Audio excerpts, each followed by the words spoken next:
Hello student, तो स्वागत है आपका एसएस एकेडमी अर्थात स्ट्रगल स्टडी एकेडमी में।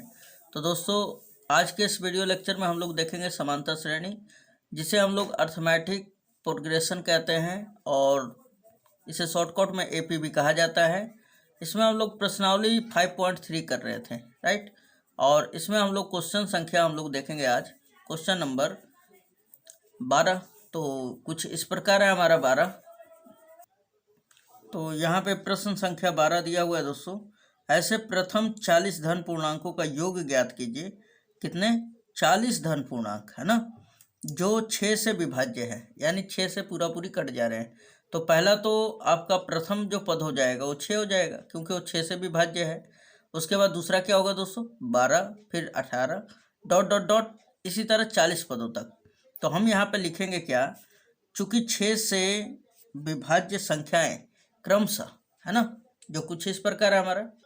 तो यहाँ पे हमने लिख दिया दोस्तों 6 से विभाज्य संख्या क्रमशः 6, फिर कौन सा होगा? 12, फिर उसके बाद 18, इसी तरह डॉट डॉट डॉट होगी, है ना,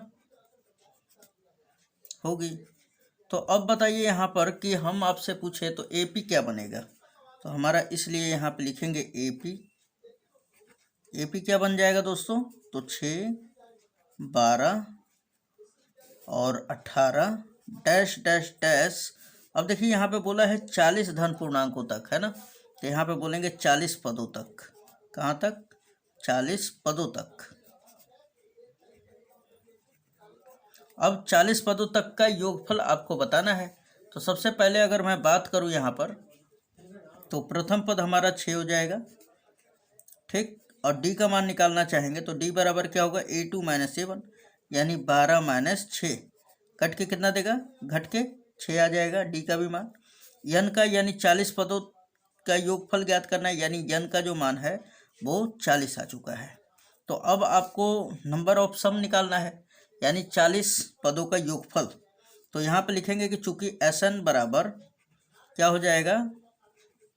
n/2 ब्रैकेट में 2a plus n - 1 into D, है ना। अब लगा दीजिए यहाँ पर n के जगह पे जो वैल्यू है वो पुट करिए, आंसर पाइए। तो s 40 का मान हमें निकालना है ना। तो यस 40 बराबर क्या होगा? 40/2 और ब्रैकेट में 2a का मान क्या है हमारा? 6, तो यहाँ पे 6 रखेंगे, प्लस n - 1, n का मान क्या रखेंगे? 40, है ना। तो ये 40 - 1 कर दिया हमने। डी का मान क्या है हमारा? तो 6 है, तो यहाँ पे 6 रख दीजिए। और फिर अब आगे से हल करते तो 2 से ये कटेगा कितने बार में दोस्तों? 20 बार में ना। तो ये हमने लिखा 20, ठीक। और ये हो गया हमारा 6 दूना 12, फिर प्लस 40 में से घटेगा तो 39, और ये हो जाएगा गुणे 6, राइट। अब देखिए दोस्तों यहाँ पर कि 6 का 39 में गुणा करेंगे तो ये हम लोग 20 तो उसी तरह हमने लिख लिया एज इट इज। तो यहाँ पे देखिए दोस्तों, हमने इसका इसमें गुणा कर दिया तो 234 आ गया, ये प्लस का 12 है, ठीक है। अब इन दोनों को जोड़ देते हैं तो कितना हो जाएगा? 20 और मल्टीप्लाई ये हो जाएगा आपका 34 में जब 12 जोड़ेंगे तो कितना हो जाएगा? 246, राइट, 246। अब 2 का इसमें गुणा कर लेते हैं हम लोग तो कितना हो जाएगा? 6 दूना 12 के 2, 4 दूना 8 1 9, है ना, 2 दूना 4, और ये एक जीरो यहाँ पे लग जाएगा। यानी S 40 का जो मान है, यानी प्रथम 40 धन पूर्णांकों का जो कि 6 से विभाज्य हो, उसका योगफल 4920 होगा, राइट। तो ये हमारा एक्यूरेट आंसर होता जाता है। आइए क्वेश्चन नंबर 13 देखते हैं। क्वेश्चन नंबर 13 दिया हुआ है दोस्तों, 8 के प्रथम 15 गुणजों का योग ज्ञात कीजिए, है ना। यहाँ पे ज्ञात कीजिए होगा दोस्तों, ठीक है। तो यहाँ पे बात उठ रहा है कि 8 के प्रथम 15 गुणज, है ना। 8 का प्रथम 15 गुणज का मतलब होता है कि 8 से 15 ऐसी संख्याओं को गिने प्रथम जो 8 से विभाज्य हो, है ना। तो पहला तो 8 हो जाएगा, फिर 16 हो जाएगा, फिर 24 हो जाएगा, फिर 32, मतलब 8 से जो विभाजित हो सके। और वैसी कितनी संख्या होनी चाहिए? तो 15 संख्याएं। तो हम लोग लिखेंगे कि चूंकि 8 के प्रथम 15 गुणज क्रमशः, है ना, तो यहाँ पे हमने लिख दिया कि चूंकि 8 के प्रथम 15 गुणज क्रमशः क्या क्या हो जाएंगे दोस्तों। तो पहला होगा 8, फिर होगा 16, उसके बाद फिर होगा 24, है ना। इसी तरह डैश डैश डैश होगा, ठीक है। अब यहाँ पे ध्यान दीजिएगा, तो हमारा इसलिए एपी क्या बन जाएगा, एक एपी बन रहा है ना, तो ये हमारा एपी आ जाएगा। क्या आएगा भाई, तो पहला तो 8 आ जाएगा, फिर 16, फिर 24, फिर डैश डैश डैश, कहाँ तक, तो 15 पदों तक। कहाँ तक, 15 पदों तक, क्योंकि प्रथम 8 से जो 8 के जो गुणज है वो प्रथम 15 पद हो, है ना। तो 15 पद तक जाना पड़ेगा, तो यहाँ पे लिखेंगे 15 पदों तक। इसका लैंग्वेज अगर समझ गए ना दोस्तों तो बहुत ही आसान क्वेश्चन है, ठीक है। ये देखिए प्रथम पद क्या हो जाएगा, यानी ए का मान 8 हो जाएगा, और सार्वंतर क्या हो जाएगा, A2 माइनस A1। A2 क्या है हमारा 16, और A1 क्या है 8। घटाएंगे तो कितना बचेगा 8। 15 पदों तक, यानी यन का जो मान है वो कितना दे दिया है आपको, 15 दे दिया है, ठीक है। तो यानी कि अब आपको 15 पदों का योगफल ज्ञात करना है। तो यहाँ पर लिखेंगे कि चूंकि SN बराबर क्या हो जाएगा, n/2, और ब्रैकेट में 2a plus n-1 into D, right. बस यही फॉर्मूला लगा दीजिए और आंसर पाइए। तो हमें कितना ज्ञात करना है, 15 पदों को। तो यहाँ पर रखेंगे हम लोग S15 इज इक्वल टू, यहाँ पे n के जगह पे 15 और बटा का 2, और ब्रैकेट में 2, और a का मान क्या है दोस्तों, a का मान हमने कितना निकाला है 8। तो यहाँ पर रखेंगे 8 प्लस n का मान कितना है 15, तो यहाँ पर रखेंगे 15 माइनस 1, और d का मान कितना है हमारा, तो 8 है, ठीक है। ये हमने 8 रख दिया। अब अगर हम लोग देखें तो ये हो गया 15 बटा का 2, कोष्टक में 8 दूना 16, और ये प्लस हम लोग डाल देते हैं, 15 में से 1 घटेगा तो 14, आइए गुणे 8, राइट। ये 15 बटा में 2 ब्रैकेट में 16 8 14 8 112, 12 6 18, और 10 28। तो यहाँ पे हमने दोस्तों 14 8 112, ये 16 हमने लिख दिया, ठीक है। अब आगे अगर इसे सोल्व करें तो ये 15 बटा का 2 और गुणे 16 और 112 हो जाएंगे 128, राइट। 2 से इसे कट करेंगे हम लोग, तो 2 6 12 और 2 चौके 8, यानी कुल मिलाकर हमें कितना मिला है 15 और गुणे 64, है ना। अब 15 का 4 में गुणा करते हैं तो ये कितना आ जाता है, 15 चौके 60 के 0 हाथ में 6, 15 छक्का 90, है ना, 90 और 6 96 हो जाएगा, यानी 960 आ जाएगा। यानी 8 के प्रथम 15 गुणजों का जो योगफल होगा वो 960 के बराबर होगा, अर्थात यहाँ पे S15 लिख देंगे हम लोग, राइट। चलिए ठीक है, क्वेश्चन नंबर 14 देख लेते हैं हम लोग। तो यहाँ पे क्वेश्चन नंबर 14 कह रहा है दोस्तों, 0 और 50 के बीच की विषम संख्याओं का योग ज्ञात कीजिए, है ना। तो सबसे पहले अगर मैं बात करूं दोस्तों, तो 0 और 50 के बीच विषम संख्या क्या होगा, तो 1 हमारा विषम संख्या है, फिर 3 हमारा विषम संख्या है ना, फिर 5, फिर 7, इसी तरह डॉट डॉट डॉट डॉट कहाँ तक जाएंगे, तो 50 तो हमारा सम संख्या है, उससे पहले क्या होगा 49, ठीक है। तो यहाँ पे हम लोग एपी क्या बन जा रहा है 14 का, तो यहाँ पे एपी हमारा बन जाएगा, एपी बनेगा दोस्तों 1 प्लस, है ना, 0 और 50 के बीच में बोल रहा है तो 0 तो नहीं लेना है। इसके बाद विषम संख्या कौन सा आएगा 1, फिर कौन सा आएगा 3, फिर कौन सा आएगा 5, इन सभी को जोड़ते जाना है ना। और कहाँ तक जोड़ना है दोस्तों 49 तक, है ना। तो 1 से 49 तक, मतलब 1 से नहीं 0 से 50 में जितने विषम संख्या है 1 से लगाकर 49 तक हुआ ना, है ना, 2 4 6 को छोड़कर वो सब तो सम संख्या है, तो इन सभी का योगफल बताना है, ठीक। तो अब यहाँ पे ध्यान दीजिए, तो ये हमारा है प्रथम पद ए बराबर 1 है, और डी बराबर क्या हो जाएगा दोस्तों, डी बराबर A2 माइनस A1, है ना, यानी 3 माइनस 1। तो यहाँ पे लिख सकते हैं आप 3 माइनस 1, ये घट के देगा 2, यानी डी का मान कितना आ गया 2। एन का मान कितना है दोस्तों, अब की बार ये यनवा पद है ना, ये A1 ये A2 A3 dot dot dot dot dot ये यनवा पद, ठीक है एन। तो यानी एन इज इक्वल टू कितना दे दिया हमारा, तो 49 है। अब आइए हम लोग निकाल लेते हैं एस एन का। बहुत ही सरल क्वेश्चन है दोस्तों, चूंकि आप जानते होंगे कि एस एन बराबर हमने बताया था आपको, एस एन बराबर फॉर्मूला बताया था एक, कि जब अंतिम पद दिया रहे तो n/2 ब्रैकेट में a प्लस an है ना, या आप इसको यल भी लिख सकते हैं, कोई दिक्कत नहीं है, ये जानते हैं आप। तो अब हम लोग निकालेंगे, इसलिए एस एन बराबर है ना, एस एन बराबर कितना हो जाएगा, तो यन के जगह पे यन रख देंगे हम लोग। तो यन तो आपको निकालना पड़ेगा यहाँ से, राइट। तो यहाँ पे देखिए दोस्तों, चलिए कोई बात नहीं, इसको आगे कर लेते हैं। n/2 और ब्रैकेट में a का मान 1 है और an का मान कितना है दोस्तों, 49 है, यहाँ पे रख देंगे, ठीक। अब देखिए 49 का 1 कितना हो जाएगा 50, तो ये हो गया n/2 इंटू हमारा कितना हो जाएगा 50। अब कट करते हैं हम लोग अगर इसे, तो ये 25 बार में जाएगा ना, यानी क्या मिल गया हमें 25 यन। अब हमें दिक्कत पहुंचा रहा है हमें योग ज्ञात करने में यन का मान है, तो सबसे पहले पदों की संख्या जान जाते हैं हम लोग, राइट। तो यहाँ पे पदों की संख्या इससे निकलेगा, क्योंकि an बराबर 49 है, लेकिन हम लोग क्या जानते हैं a plus n-1 into D होता है ना, और ये किसके बराबर है 49 के बराबर है ना।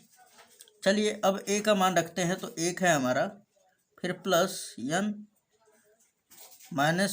और d का मान कितना निकाले दोस्तों 2, यहाँ पर रखेंगे 2 बराबर ये कितना है 49, ठीक है। तो ये 1 प्लस का उधर गया तो माइनस का, तो 49 में से घटेगा तो कितना बचेगा दोस्तों 48। 2 ये गुणा में इधर आएगा तो भाग में, अब इसे कट करेंगे तो कितना बार में जाएगा 24 दूना 48 है ना, 24 बार में। यहाँ पे बचेगा हमारा केवल खाली n-1, राइट। अब -1 है उधर गया तो प्लस, तो यानी यन का जो मान है ना 25 आ जाएगा 25, ठीक है। अब यन का मान निकल चुका है दोस्तों, इस यन के मान को यहाँ पे रख देंगे हम लोग है ना, तो यहाँ पे S25 निकाल रहे हैं अब हम लोग, राइट।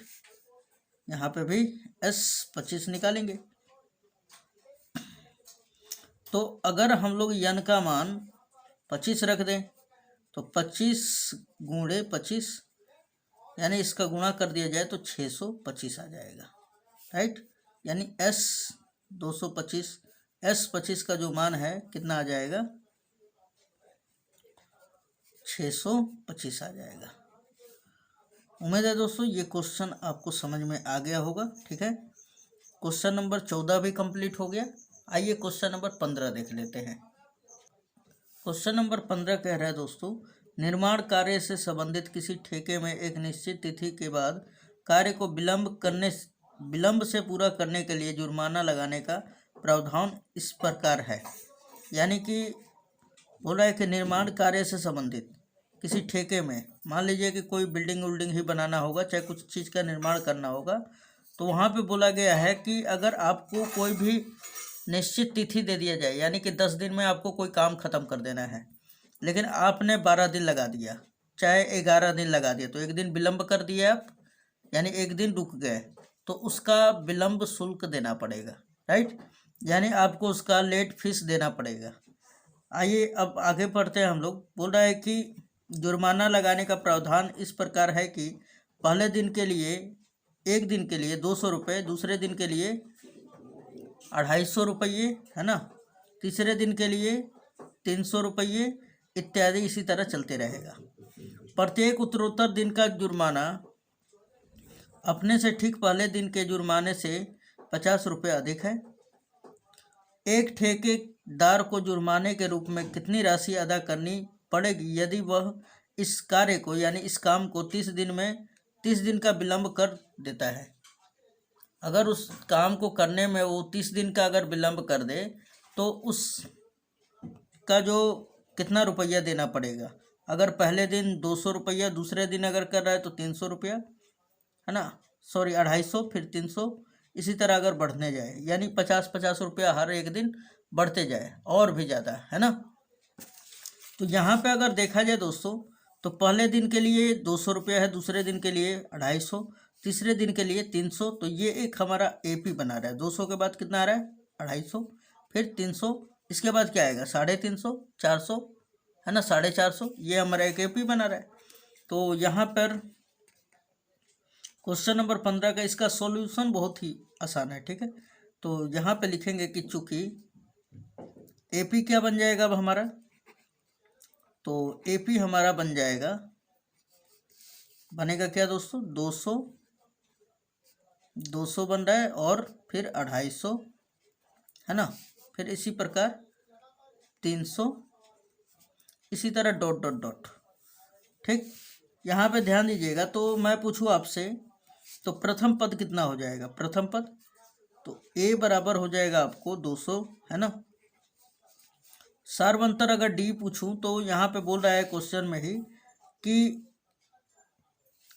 प्रत्येक उत्तरोत्तर दिन का जुर्माना अपने से ठीक पहले दिन के जुर्माने से 50 रुपये अधिक है। यानी आप देख रहे हैं कि 200 के बाद कौन सा है, 250, फिर 300, फिर 350, यानी 50-50 बढ़ रहा है। यानी या आप यहाँ से भी देख लेते हैं A2 - A1 करके, तो 250 में से 200 घटेगा, कितना बच जाएगा, 50 बचेगा, है ना। चलिए इतना तक ठीक है। और यहाँ पे बोल रहा है कि अगर यदि वह 30 इस कार्य में 30 दिन का विलंब कर दे, है ना, तो यानी यन का मान आपको दे दिया है, 30 दिन का आपको निकालना है, ठीक है, कि वो 30 दिन का कितना फीस, लेट फीस भरेगा। तो यन का मान आपको 30 दे चुका है। तो अब आइए हम लोग देखते हैं कि 30 दिन में उसने कितने विलंब फीस दिए थे, है ना। तो यहाँ पे निकालेंगे, इसलिए S30, तो SN बराबर निकाल लेते हैं पहले। SN बराबर फॉर्मूला होगा N/2 into 2A plus N-1 into D, right. तो SN यानी 30, S30 बराबर 30/2, ब्रैकेट में 2A, A का मान कितना है दोस्तों, 200, यहाँ पे 200 रख लीजिए, प्लस N का मान कितना है हमारा, तो 30 है ना, तो यहाँ पे 30 में से 1 घटेगा तो 29, और D का मान कितना है दोस्तों, 50, 50 रख लेंगे, ठीक है। ये कट के हमारा कितना आएगा, 15, तो हमने ले लिया ये 15, 200 दूना कितना होगा, 400, 400 रख लिया, फिर प्लस 29 बचे कितना होता है दोस्तों, 145, यानी ये हो जाएगा 1450, ठीक है। चाहे आप करके भी देख सकते हैं, 9 × 5 = 45 के 5 हाथ में 4 हो जाएगा, 5 दूना 10, 4 14, ठीक है। अब यहाँ पे देखिए, अब आप ये हो गया हमारा 15, और फिर 400 1400 जोड़ेंगे तो ये हो जाएगा 1850। अब फिर 15 का गुणा कर दीजिए, तो ये देखिए 15 का 5 में करेंगे तो 15 × 5 = 75 के 5 हाथ में 7, फिर 15 × 8 = 120, और 7 27 हाथ में 12, 15 एकम 15, और 12 कितना हो जाएगा, 27, राइट। 1 जीरो और भी बढ़ जाएगा, यानी उसे 27,750 रुपये विलंब में देने पड़ेंगे, है ना। S30 यानी 30 दिन का उसे विलंब फीस जो है 27,750 देना होगा, ठीक है। तो क्वेश्चन का आंसर मैं थोड़ा सा मिला रहा था दोस्तों, ठीक है। बाकी आपका आंसर ठीक है, राइट है, एकदम एक्यूरेट आंसर है। तो उम्मीद है ये वीडियो आपको ज़रूर समझ में आया होगा। हाँ, अगर कोई भी प्रॉब्लम इसमें दिक्कत आता है तो आप हमें कमेंट करके पूछ सकते हैं, ठीक है। और जितना वीडियो है अगर उन सभी को देखना है तो नीचे डिस्क्रिप्शन में लिंक दिया हुआ है ना। और हम अपने प्लेलिस्ट में क्रमवार एक के बाद एक वीडियो हमने सजा के रखा है, वहाँ से आप अपना प्रिपरेशन कर सकते हैं, है ना। या फिर आपको अगर देखना है पूरा चैनल अंदर ढूंढना है, अगर ये लिंक नहीं काम कर रहा है आपसे, तो आप सर्च मारिए स्ट्रगल स्टडी एकेडमी यूट्यूब पर, और वहाँ से आप सभी वीडियो देख सकते हैं। तो मिलते हैं नेक्स्ट वीडियो में दोस्तों, धन्यवाद।